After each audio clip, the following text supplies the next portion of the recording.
born and raised in Manila. I left, my family migrated to the US after my third year of high school. So I went to Ateneo from prep to third year. I was 17 when I left. I finished my senior year of high school in the States. I've always been commercially driven, so it's always been something. I had a couple of informal businesses in grade school, high school. Nothing, nothing worth talking about, but it sort of got the wheels of commerce in my mind flowing. I moved to the States, did my undergrad. So I moved from Manila to Miami. I did my senior year in Miami. So Miami is always, it's got a soft spot in my heart. In our empty nesting days, my wife and I are splitting time between LA and Miami these days. So I'm all sort of back to a little bit of a homecoming in Miami. Did my undergrad in Miami. I was a journalism major. I was in the communications department. And then for some reason, I've always wanted to move to LA. Don't ask me why. I have some relatives there, but that's not the reason I moved.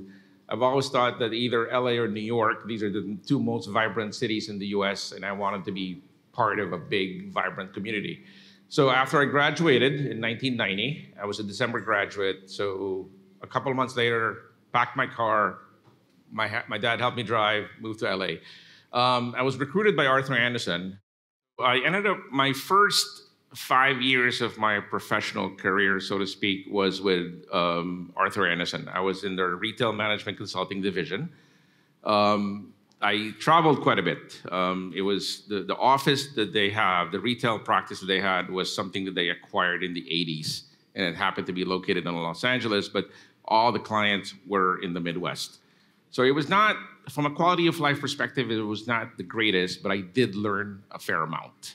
And then I think that's when I realized that, okay, I don't want to do this for the rest of my life. I'm going to give myself 5 years, and then I'll try to figure something out in terms of, working for myself. I was a terrible employee. I was a terrible student, terrible employee, and I've always just wanted to do my own thing. And so I think that was the beginning of it. And I was lucky. For those of you guys old enough to remember, the mid-90s was the initial commercialization of what we now know as our beloved internet. And so if you were sitting in the middle of that mega wave, it was hard to explain at that time, but you kind of knew that there was something here.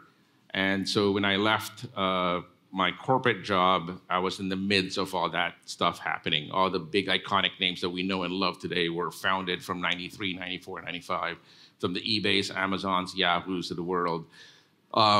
So that was I'll pause there. And so that was the beginning, but I've always wanted to do my own thing. So I don't know when it started, but working for a big company was never going to be in the cards for me. So I gave myself 5 years. I almost lasted 5 years, 4.5 years, and then I left. Got it. And for those of you who don't know, Eric founded 2 companies and sold both before starting Wavemaker. And so before that, you were with Arthur Andersen, right? So maybe I'll give you guys a And you came from a non-target school, or not, and you had a journalism major. How did that happen? I have no idea. I guess they had bad eyesight, bad judgment. So I was hired to do a lot of proposal writing, technical writing, so to speak, right? So I guess the communications aspect, the broadcast journalism aspect of it helped a lot. And after 6 months, got moved to the mainstream, met a lot of retail clients, and that's really where sort of the original genesis came from. So picking up where I left off, I did part-time grad school while I was in Arthur. I went to Pepperdine, another non-target school or non-elite school, as you would say.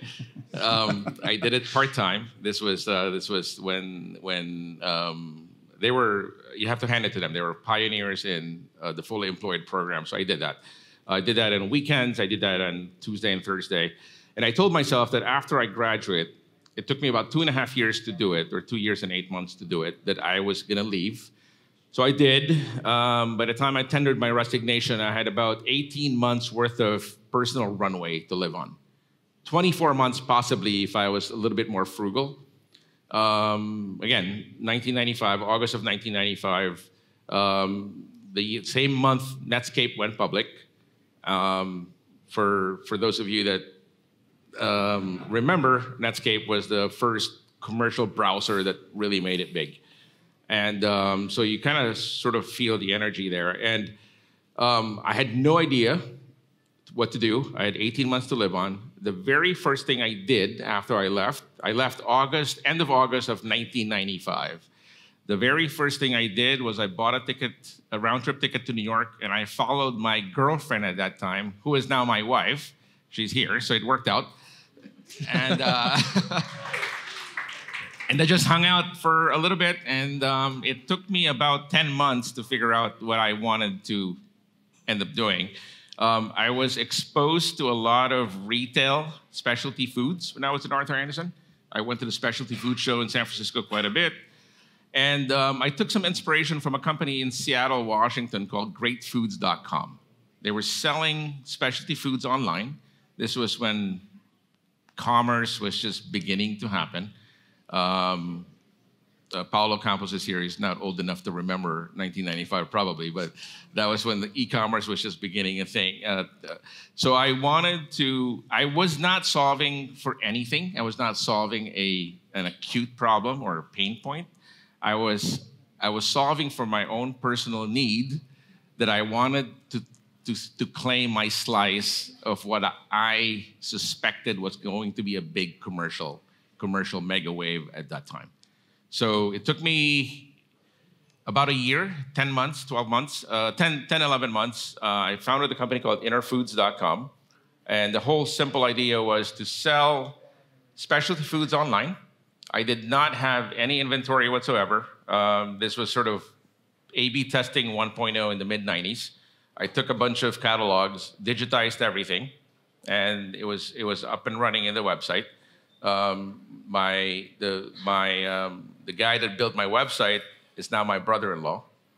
And so it was a bit of a family affair. And so we were testing it. The only way I could test it was to buy some ads from Yahoo banner ads, for those of you guys who are old enough to remember. And got a few hits.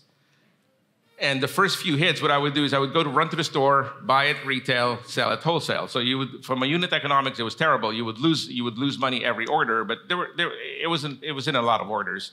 And when I realized there was something there, I wanted to pursue it a little bit more.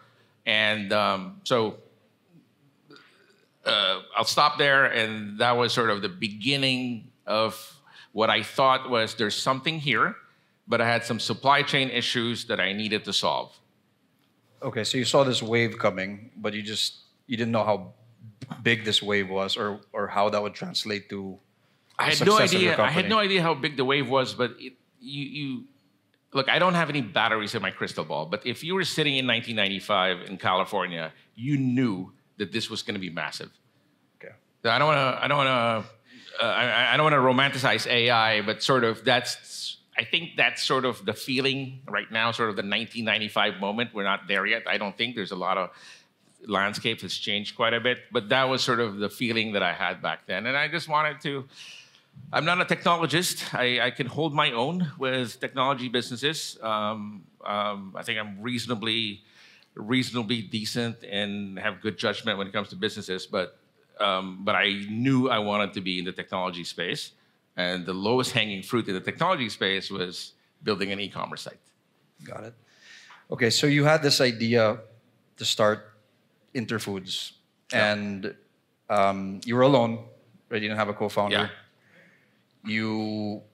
How did you just do it? Did you raise capital? How did you get the capital? So I bootstrapped it initially. So the problem that I had was I had no credit, I had no track record, I was young, nobody gave a shit, right? So I could not buy any meaningful orders. Serendipitously, an acquaintance of mine back then came to me saying, hey, I know of this trading business that is selling a bunch of Dutch foods. It was founded by a 35-year-old business founded by a Dutch immigrant in a suburb in Los Angeles called Bellflower. It was called Holland American. And so he said, you should, because I was telling him the issues and challenges that I had in terms of procuring products, selling products. And so he said, you should meet with the guy. So his name was Jack Von Willigan. He's probably no longer around because this was way back then. I think at that time he was already in his mid to late 70s. I met with him. I must have impressed him. He liked me. He said that he reminded me of him when he was much younger. So I knew I had him then. And so, and he said that, look, I'm selling my business. I'm doing $2.5 million in revenues. I'm a wholesaler. I import from Europe mostly. So there's some Dutch Indonesian flavors there, but because of the heritage the affinity between Netherlands and Indonesia. And I was primarily interested in his book of business, his vendor list, because I couldn't really get my vendor list. And he said, I'm going to sell you the business for the value of my inventory. At that time, the value of the inventory was about $500,000. Keep in mind, I was doing $2.5 million in revenues, wholesaler, $500,000 in revenues, and said, I'll sell it to you for value. If you can raise the money, you can have it. So I thought it was a pretty good deal. The problem was I didn't have $500,000. So I had to figure that out. I said, give me 75 days to figure this out. I did figure it out. So I went to a tita of mine, an auntie of mine in LA, who was fairly affluent. I knew she had at least $500,000. So I pitched her. So I said, look, here's what I'm trying to do. I'm trying to buy this business because it would solve my supply chain issues. I'll have the logistics supply chain fully integrated, but I need to raise money. I didn't know how to raise money back then. Arguably, I don't know if I know how to raise money today, but I still don't know how to raise money back then. So I went to her, pitched her 45, 50 minutes or so. She came back. She's very religious, so there's a bit of a twist here. She said, look, I hear you, but I have no idea what you just told me. Right? I don't know what equity is. I don't know what specialty food is. I don't know any of that stuff. What I'm going to do is, what I know is I want to help you, but again, she's very religious. She said, let me pray about it and come back in 2 weeks. Okay. True story. In fact, I'm still very much in touch with her, and she would repeat that story all day long. So it said, come back in 2 weeks. Let me pray about it. So I said, do you have it? Because I don't want to come back in 2 weeks if you don't have. She goes, I can help you, but I need to pray. I need to find out. I need to hear what the Lord tells me. So I come back in 2 weeks. She says, look, good news, bad news. The good news is the Lord wants me to help you. The bad news is I have no idea how to help you. I don't understand what equity is. I don't understand what ownership is. I don't know any of that. So here's what I'm going to do. I'm going to loan you. I hit her up for $600,000 because I am $500,000 to buy the business, $100,000 of working capital. She said, Tita Rose is her name. What Tita Rose said, what I'm going to do is I'm going to loan you the $600,000. And she said, however, I don't care if you succeed. I don't care if you fail. Essentially, win, lose, or draw, you have to pay me back that money. It doesn't matter if you fail. You can pay me whenever you can. With interest? I don't remember. No. Yes, there is interest. Yeah. For mid-90s, it wasn't bad, right, compared to today. But I was so naive. I had no idea what I was about to get into. I think at that time I was already dating my wife. I was like, oh shit, I'm gonna get into a $600,000 loan. I have no idea how I'm gonna pay this back. If this business fails, I'm done. But deep down in the back of my mind, I knew I can always go back. My boss told me, look, if whatever you end up doing fails, just come back to us. But that would have been death. I didn't want to go back there. So I took the money, bought the business, put some working capital, and it was never linear. It was never that easy, but it solved the supply chain issue, solved the fulfillment issue. I was able to order container loads from Europe. We ended up selling a lot of esoteric chocolates from Europe, Northern Europe, some highly esoteric sausages from parts of France that I can't even pronounce. And so the business eventually grew to an $8.5 million business, including the wholesale side. So it was the commerce side was about $6 million. And this was still in the beginning of that mega wave that I described earlier. So in July of 1999, there was a Mexican food, specialty food manufacturer in Los Angeles called Lorena that ended up buying the entire commerce business, the entire thing. And so I was able to capture most of the equity because I didn't issue equity. I paid her back with interest, I think. I don't remember now. But and that was it. That was July of 1999. We exited InterFoods. It was a pretty good outcome. The outcome was not Wall Street Journal headline grabbing, but it was a decent outcome for a single entrepreneur that had no equity and didn't raise money. And so it was.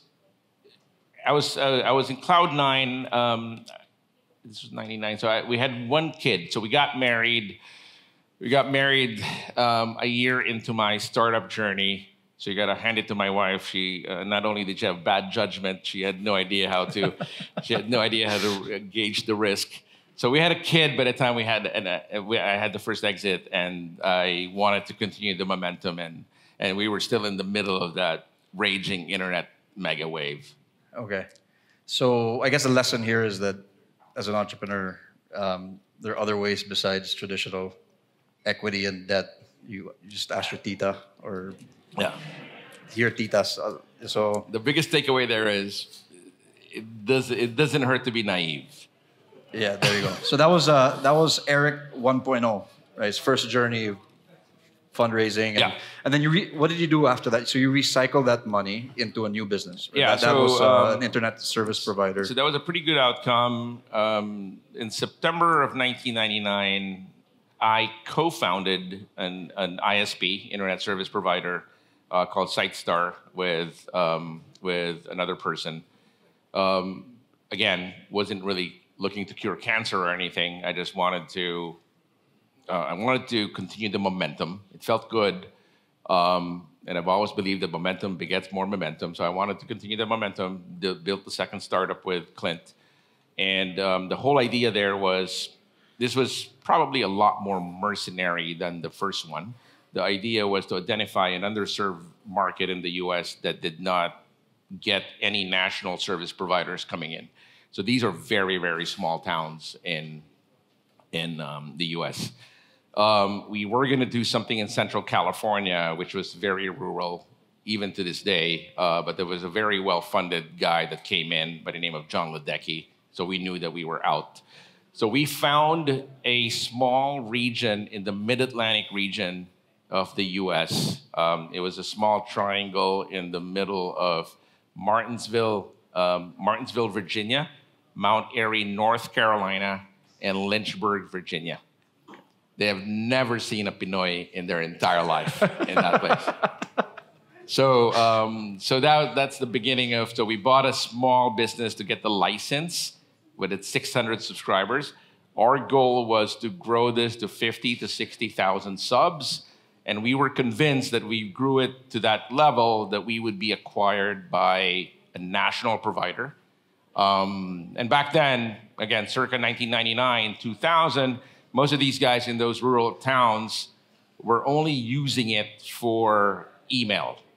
Yeah. They weren't browsing as much. So you can stack 20 accounts to a server, and then kind of we had our human algorithm of figuring out when to load balance during.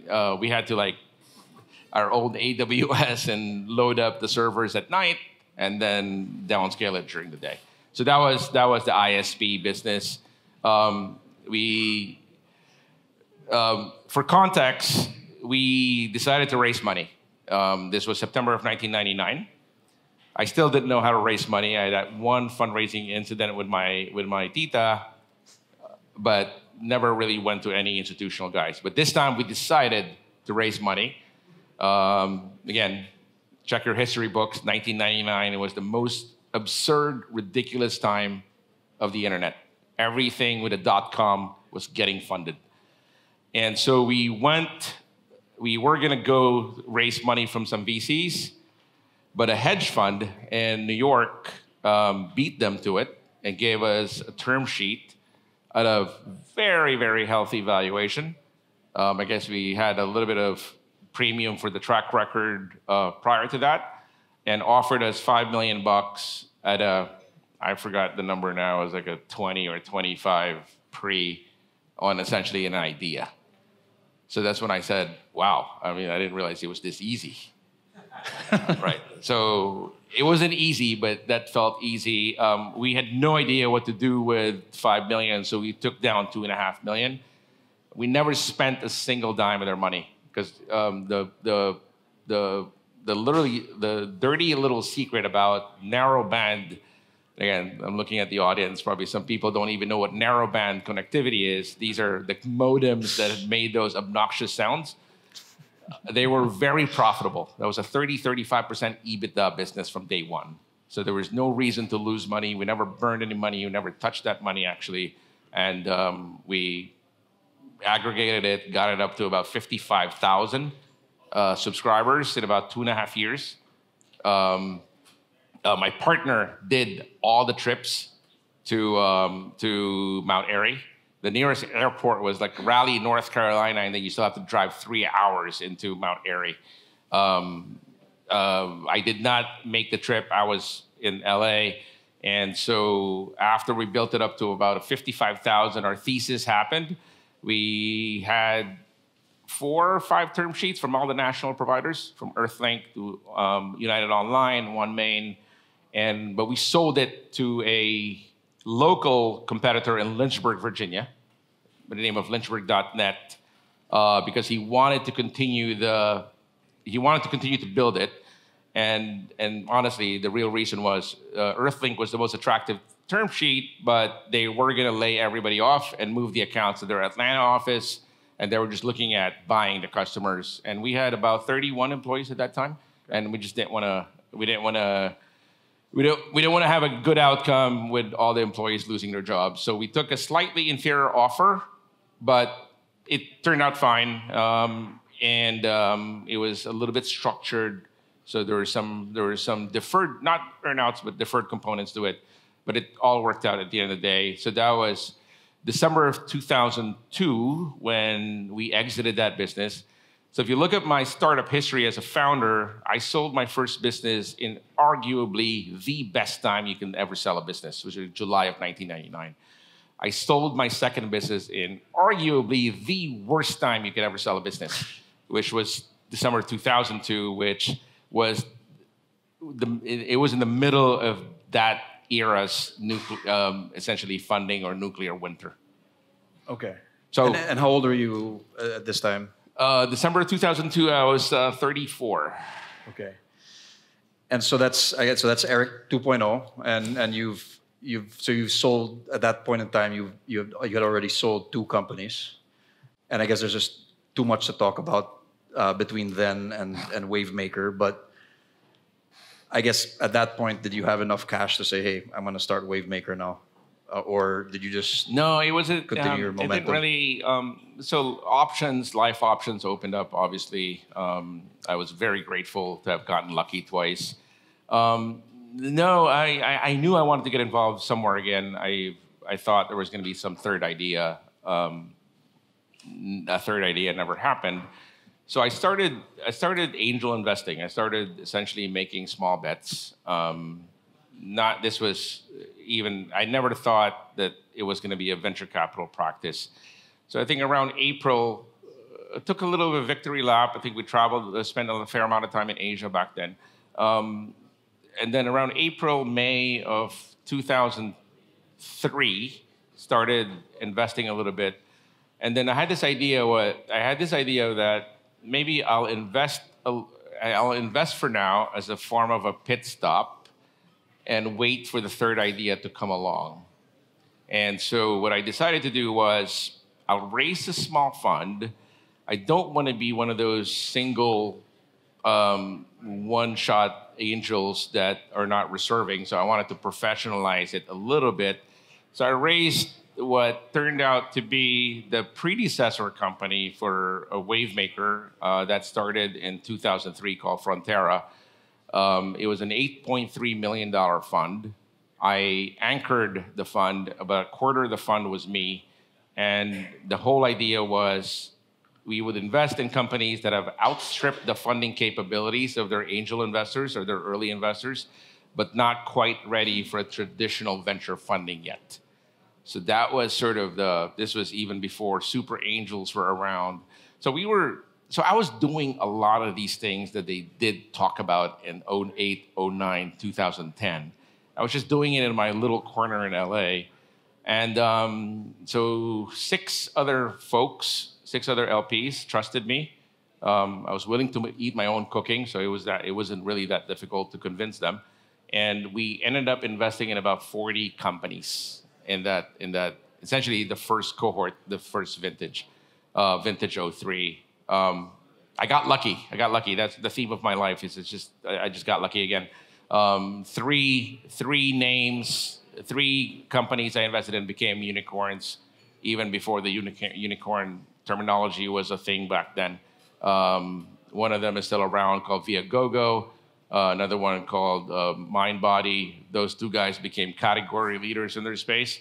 And then there's a third one called Digital Globe that was sold to, eventually Google owns it now, but it was sold to somebody else. And so those three names moved the needle. If you account for what Viagogo is now, the remaining shares, you're looking at probably it was like sort of an 8.2, 8.3 type fund.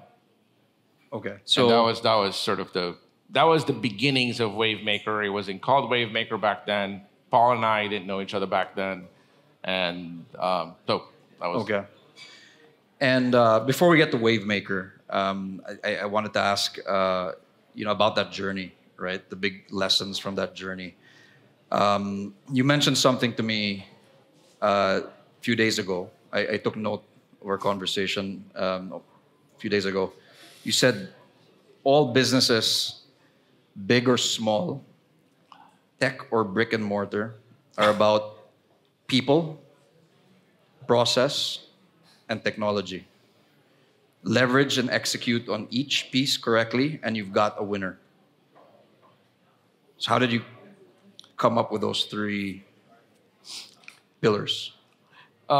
You and I have had this conversation before, Yeah. right? Keenan tends to categorize the business world as tech and non-tech.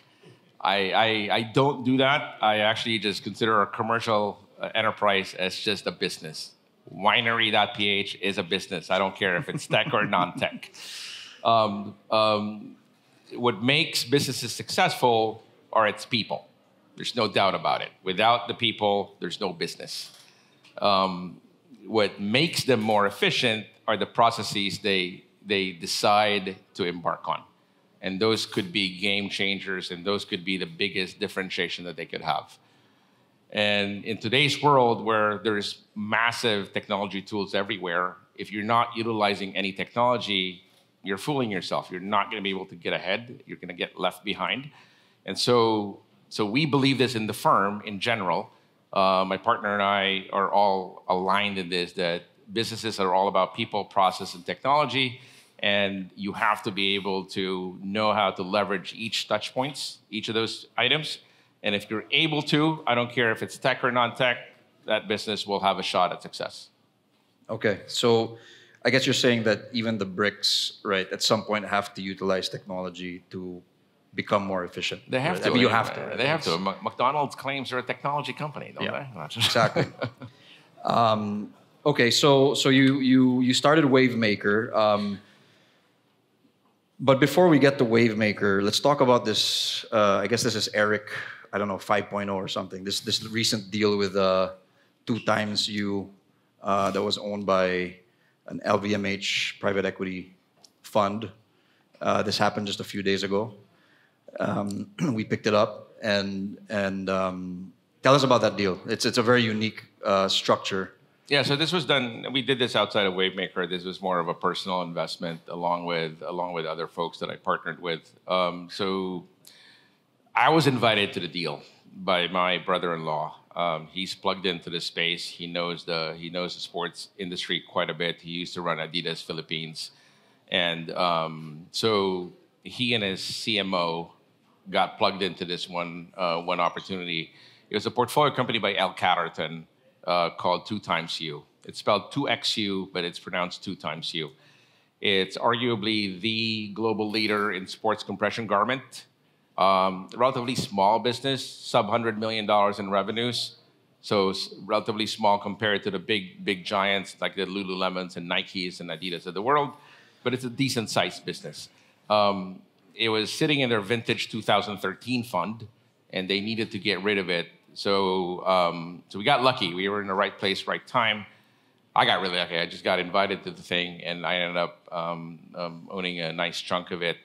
And so we thought we saw a brand that was undermanaged, underloved, and in spite of it, I'm dying to tell you how much LVMH put into this business, but I don't recall if we have some non-disclosure. So I will just say that 9 digits went into it in USD, real money went into it. But for some reason, it's lost its way.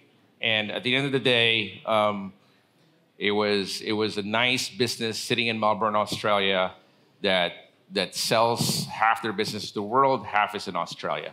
And we thought this business had a lot of legs. It had a great foundation we can build on. And more importantly, the DNA of the brand is really strong. It's really used by a lot of high-performance athletes. So it's ironic because I'm not a high-performance athlete. I'm only one in my mind. But a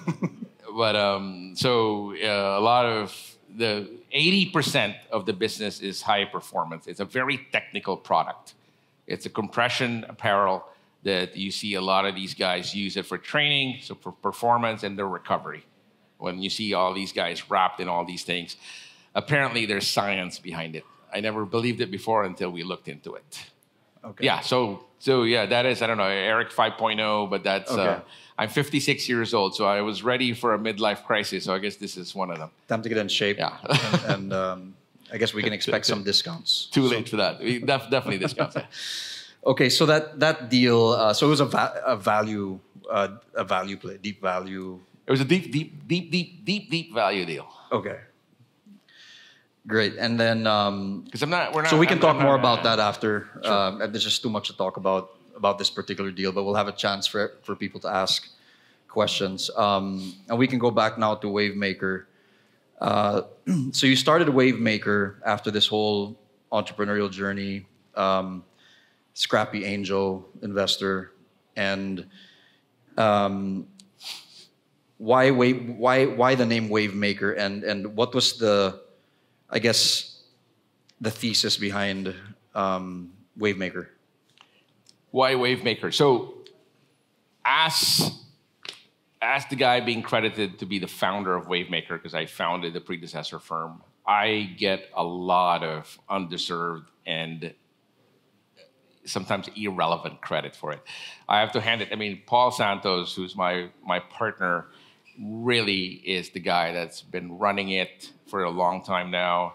He's responsible for a lot of the vision and mission work that we do today. But why Wavemaker? We had an ex-partner that had a technology conference in the US. He called it the Wavemaker Award.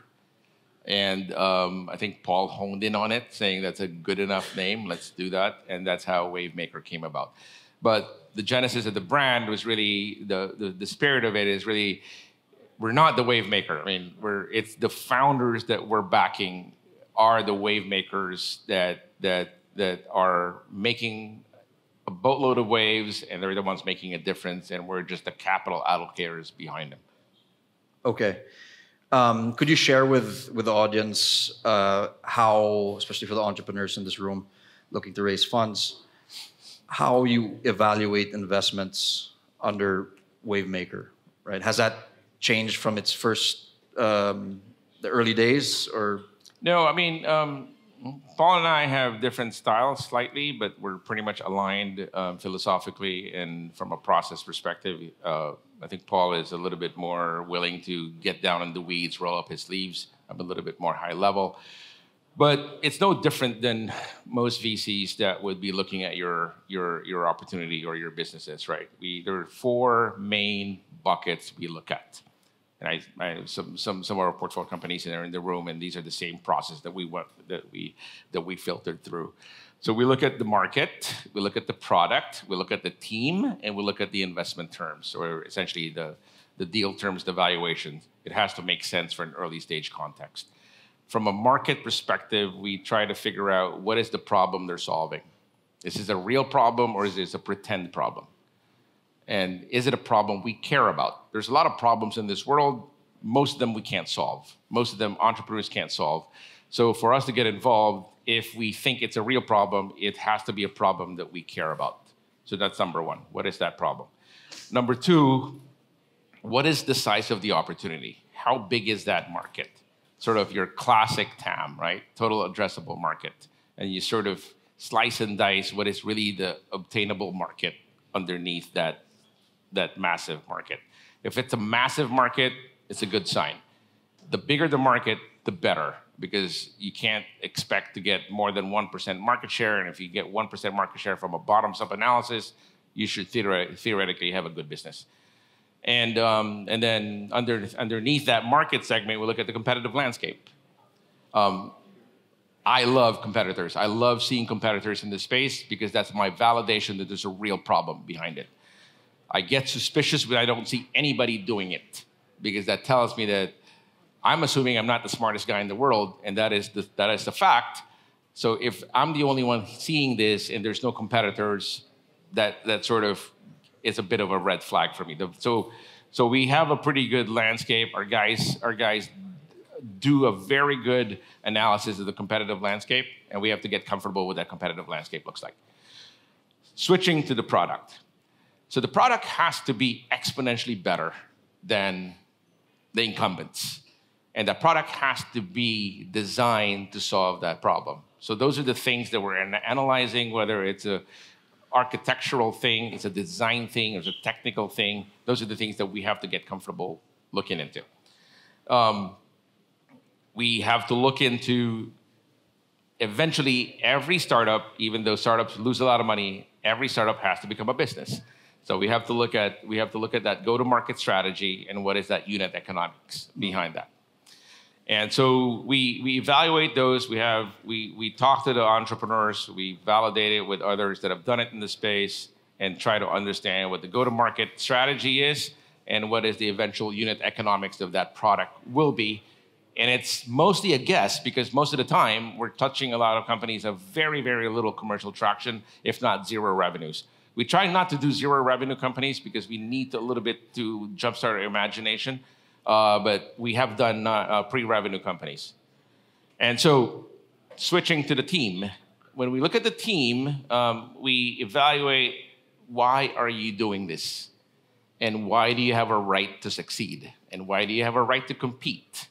These sounds offensive, but really just trying to get into the weeds, trying to get in their minds why they're doing this. The most difficult for us, the most difficult founder to evaluate is a founder that's already succeeded. Because I sometimes think, I was like, all right, you're worth a gazillion, why are you still doing this? So we like those sort of missionary type founders. Nothing wrong with mercenary type founders. We love people that want to make money.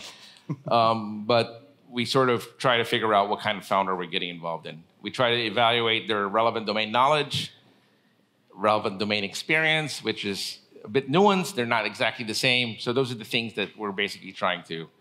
So that's the portion that's the most difficult because you're playing psychologist at that point. And we get it wrong all the time. We get it wrong a lot of times. But the times that you get it correctly, magic does happen. Yeah. And then in terms of investment terms, it has to be commensurate. Our entry point, and I usually play the bad cop in our IC meetings, our investment committee meetings.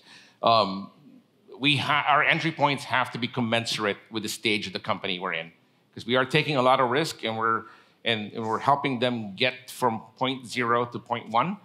And at that point, we need to be properly compensated for our risk. We need to have a proper ownership in the company. And so those are the 4 main buckets we look at. Okay. But why don't you guys look at consumer? I know Wavemaker's more of a B2B investor, right? Yeah. And why is it that when you look at, let's say, the Philippines, Indonesia, consumer is such a big component of the market, right? And honestly, I think there are a lot of consumer investors that are just better than us. We're not the best consumer investors out there. We don't get comfortable with very expensive customer acquisition cost. Yeah. I hate expensive CACs, and I can never get comfortable with a huge amount of money that needs to be burned just to be able to prove that you can get customers. So that's really the honest answer. Is I see a couple of really good consumer investors in this room. So I think, you kind of have to pick your spots. But you will touch it if it's a good deal. We have done consumer before, and we've had some success in consumer before. But we just,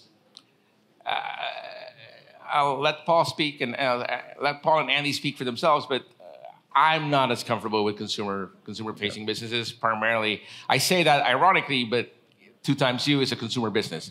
But I consider I consider 2XU as really more of B2B because it's a four-legged stool. There's distributorship, there's wholesale, and there's direct to consumer, and there's the retail. So at least half is B2B. So that's how I justified it in my small brain. Okay. But I'm not. There are other guys that are much better consumer investors than us, and so they should do it. Okay, let's go back to Wavemaker. You built this institution, and when was it that you decided to come to Southeast Asia? And I guess that was when you brought in Paul, right, as a partner. Tell us about that decision and why you did that. 2011. Okay. Paul and I met through a mutual acquaintance in late 2011, I think around October, November, I don't remember now, of 2011. It was in the context of a GP-LP conversation. The person who introduced us gave me a heads up saying, Paul wants to learn VC. He's based out of Singapore. He's also Pinoy. Wants to figure something out in Singapore or Southeast Asia. So I kind of knew that going in. And I think Paul sort of knew that going in. We hit it off right away. He would develop a pretty good chemistry. For those of you guys who know Paul, he's a great guy. He's easy to talk to. And I can't imagine anybody not getting along with him. So we got along great, developed a great chemistry. And I think on the 3rd or 4th day, we decided to partner up. I think I made a comment saying, look, I know we're supposed to have this GP-LP conversation because I was raising the second fund at that point. Like, unless you're going to write us a huge amount of check, we don't really need your check, and let's just figure out how to partner in Southeast Asia. And that's how we ended up in Southeast Asia. So we decided to partner up around November, December of 2011. We were up and running in Singapore by about March or April of 2012. So our Southeast Asia practice just celebrated our 12th anniversary. As a firm, we're 21 years old, but Southeast Asia is about 12 years old. Okay, and at that point in time, what was the insight to place money in Southeast Asia? Did you? So I'm a big fan of economic multipliers, these force multipliers, and so if I'm really going to be honest with myself, I think the real reason I wanted to figure out Southeast Asia was to sort of get back to my roots. The one thing I was never able to do was I was never able to professionally work in this region because I left when I was 17. I worked in the U.S. for a while. I built a couple of startups. I ended up investing. But there was actually in the first fund we had a couple of Philippine companies. In fact, which got reunited here with Hoton. He was the first, he was the CTO of Chica, and we were very early investors in Chica back then. Again, I'm dating myself, but this was in 2003. That was the first time we wrote a check to Chica. So I think that was really the reason, but the main insights were the reason we decided to do it in a meaningful way, in a real way, in a professional way was we saw some 5 what I thought were economic multipliers that would have been good.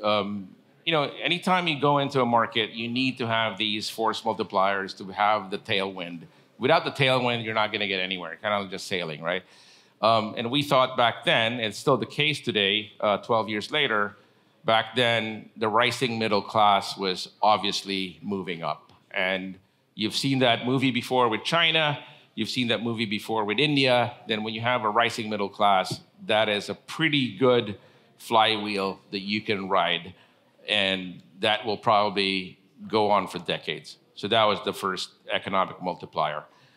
And the first and the next two I'll mention, they're not obvious multipliers for startups, but you need them to create that sort of, again, that economic multiplier to sort of create that ecosystem where an ecosystem will flourish because there's so much activity, commercial activity happening. And those two were, we thought that there was a huge housing backlog. And if you don't believe it, all you have to do is drive around anywhere in Southeast Asia, Jakarta, Manila, Saigon, same thing, right? And I like housing backlogs because there's so many things that happens there from essentially the construction aspect of it, from the furniture aspect of it, from the appliance aspect of it. So it's a massive, massive, massive economic multiplier in my mind. The third one is infrastructure backlog. Huge infrastructure backlogs, even today. 12 years later, massive. And again, commercial activities happen when you have that level of activity. Even back then, I thought that the fiscal situation of the markets in Southeast Asia were much better than developed markets. There are a lot of headroom when it comes to debt to GDP. Yeah. The fiscal situation of the 5 major or 6 major markets were a lot more manageable compared to the US, compared to Europe. So we like that aspect of it. And last but not the least was, and you hear this a lot, economists talk about this a lot, and it's true, it's not easy to harvest it, but the economic, the biggest multiplier really is the sort of the demographic dividends. The very, very young population, the Philippines, arguably, I think we have the youngest in the 6 major markets in Southeast Asia, but overall, the region is still fairly young. And, I'd rather invest, no offense to older people, I'd rather invest in young people than older people. Okay, so, and I guess, looking at the Philippines and the, I guess, the general Southeast Asian context, I see that Wavemaker invests in more startups outside the Philippines, right? And just naturally so, other countries are more developed, Indonesia, I don't want to say Vietnam, that's contentious, right? But they're just as fast or even faster than the Philippines. With all the activity that you see in the Philippines today, with all the VCs all playing in this space, all the conglomerates, you're less aggressive. Correct me if I'm wrong, compared to those guys in the Philippines. Tell us about that. Like, why is that? And are you just more selective, or is it because you have better opportunities outside the Philippines? Well, I think every VC is selective. I don't think any investor would say they're not selective, right? Every investor is selective. I'm looking at my team over here. I was like, why aren't we seeing a lot more, guys? No, but I think it's not by design. It's not by design. It's something that we get comments here and there because both Paul and I are Filipino. Because we are B2B investors, we were enterprise software investors. I guess it's not as prevalent. It's not as the deal flow is not as deep as consumer facing. When you have a region that's really growing pretty quickly from a consumer perspective, you will have much more consumer opportunities.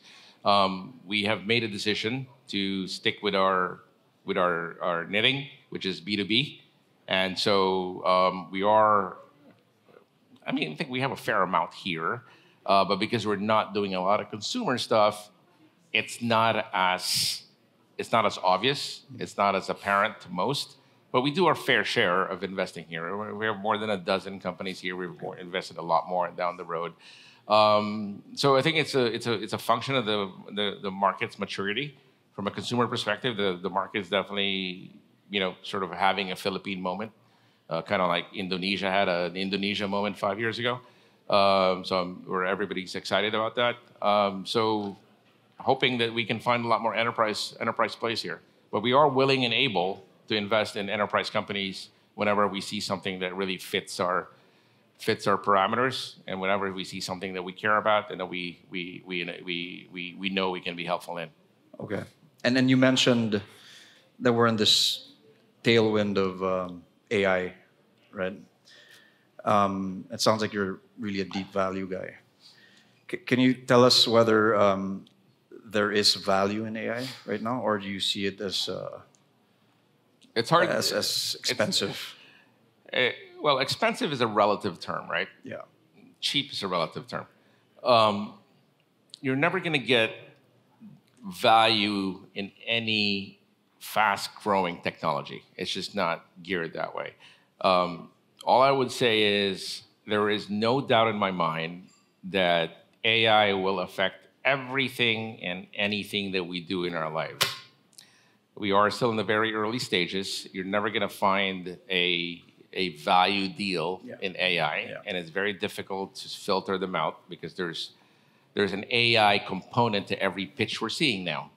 So we don't even know if that's just a tagline or something that they're using because it's in vogue right now. But there's no doubt in my mind that it will.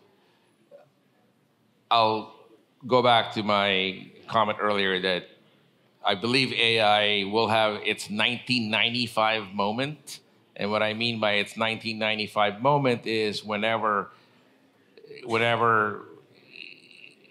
that groundswell is happening and you know that it's about to take off. And in the US, it's very noisy. We're seeing a lot here now.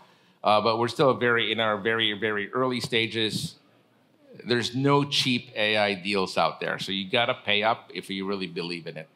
And I think the Philippines will be in the center of that storm because a good chunk, $40 to $45 billion of our revenues are very much attached to manual service labor. And so I'm hoping that the regulators and the thought leaders in this country would embrace this technology. It doesn't have to be scary. There's a lot of fear happening right now. I'm quite the opposite. But then again, I'm a pathological optimist, but I actually believe that these things will be great tools to enhance existing tasks. There will be some disruptions, there will be some job losses, but compared to the value that's going to be created, compared to the new jobs that will be created, I think 20 years from now, we'll go back saying that it was pretty silly to be that scared about AI. It's happened in any technology, in any platform shift from previous decades. People are not obsolete because there's PCs. People are not obsolete because there's mobile phones. And certainly people are not obsolete because there's software. So what are the picks and shovels that you guys are tracking in that space? Can you share with or are you just waiting? We have a couple of companies outside of the Philippines, primarily in Singapore, that are doing it in AI. They're solving for example, sort of a prescriptive way to predict and figure out when a factory equipment will falter or need servicing. I think AI is pretty good at that because it can process all kinds of data and predict when that machine needs replacing. There's a lot of AI components to some of our compliance software companies that are figuring out KYC stuff, anti-money laundering stuff. We have a company called Silent 8 that's really using a lot of that stuff right now, and they're getting a lot of traction. So we're not even looking at it as an AI company anymore. I mean, they're just we go back to our roots, saying, do we care about the problem? Do we think this pain point is worth solving? And if it's worth solving, do we believe it's this technology that will solve it? Whether there's AI or not, all of them will have AI at some point. Okay, it's just software. Yeah, fair enough. So Ron, I think we're almost wrapping up, right? I'll give a chance for people to ask some questions, but I just have, I guess, two more questions. One is, I guess, for I hear a lot of students and young professionals wanting to get into the VC space, right? It sounds like there's no linear path to it based on your experience, but could you give some advice that could at least lead someone to that direction? Well, the path of least resistance is starting your own firm. The only reason I'm a VC is because I started my own firm. I don't think your own company or your own my own company. I don't think any of these big names would have hired me. Yeah. That said, the capital has been democratized quite a bit. There's a fair amount of capital availability out there, but it is a fun sport, if you will. It's very intellectually stimulating. You will learn a lot from the entrepreneurs you meet and the businesses you learn about. You get a boatload of satisfaction from seeing something being created out of nothing, and that is really better.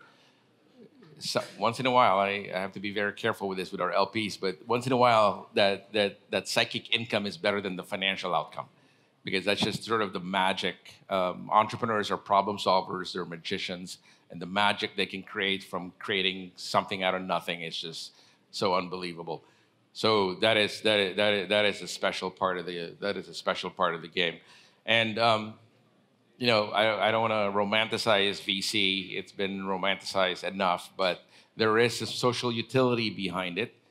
It's better than just your average hedge funds. I have a lot of hedge fund friends in the States. Hedge funds create liquidity. They buy and sell paper, but at the end of the day, they're not necessarily creating new jobs, unlike early stage VC.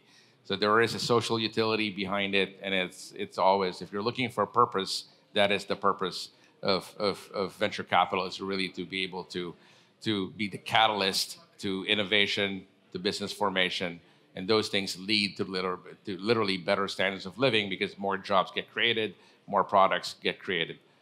And at the end of the day, if you really have a proper time horizon of 10, 15, 20 years, it's got to be a long horizon, because these things are slow gestation sports. You'd be surprised. It would outperform a lot of asset classes if you think in 15 to 20 year terms. You can't think in 3 to 5 year terms. It's just not going to happen that quickly. So I have a hedge fund friend who's managing 16, 17 billion of capital. He calls the venture capital space the get rich slow scheme in life. But hedge funds different, right? It's fast money, fast culture. They get paid every quarter. Yeah. So, well, most of the fund lives are 5 to 7 years, right? So it's 10 years. Oh, now that, yeah. 10 years. And most funds really take 12 to 15 years before they liquidate. Okay. All right. Well, before the rest ask questions, this is the last question I have, and it's my favorite one. It's a quote that you that you stated a few months ago over breakfast. Eric told me, "I'd rather have the smallest house in the cul-de-sac and be the least smart guy in the room." So this idea of operating leverage, right? Could you explain that to the crowd? Sure. Yeah. I'm a big fan of operating leverage. Keenan alluded to earlier, I did not go to an elite school. And so it would have been very difficult for me to navigate my way through Silicon Valley and get hired by a premier name not coming from one of those target schools. Thankfully, I was born with self-awareness. I was very aware of that. And so in terms of operating leverage, going back to the second half of that quote, I'd rather be not least smart guy in the room, but I don't want to be the smartest guy in a conversation. I'd rather soak all the knowledge around me. Because if you think about it, if you can leverage the intelligence of people that are much smarter than you, and you can, I think it was Truman that quoted this. Like, you'd be amazed at what you can accomplish if you don't care who gets the credit. And I've always believed that from the very beginning, ever since I saw that quote, because think about it, right? If you can leverage the intelligence around you, the network around you, and you're somehow part of this rising tide that's going to lift all boats. It's pretty cool. You don't have to be that smart to really figure things out. You just have to know how to leverage other people's intelligence, and we invest in technology companies. We're not coders. I've never written a single code in my life. I don't know how to read code. What I'm very confident of is I can hold my own in understanding what a business model looks like for that specific technology. So, and then that whole sort of, I'd rather have the ugly. I think I said ugliest house in the cul-de-sac. The ugliest house. Sorry. Yeah. I'd rather have the ugliest house in the cul-de-sac, because it doesn't really matter if your house is small or ugly. If you're in a cul-de-sac full of great houses, your value will be raised. So it's all about, if you think about it, if you know how to do these things, you will be as smart as the smartest guy in the room. You just know how to be practical about it. Yeah. So it reminds me of what Naval Ravikant said about leverage, right? It's labor or technology. So labor is expensive in the U.S., cheaper here. Yeah. So it's kind of, yeah. So it's so thank you.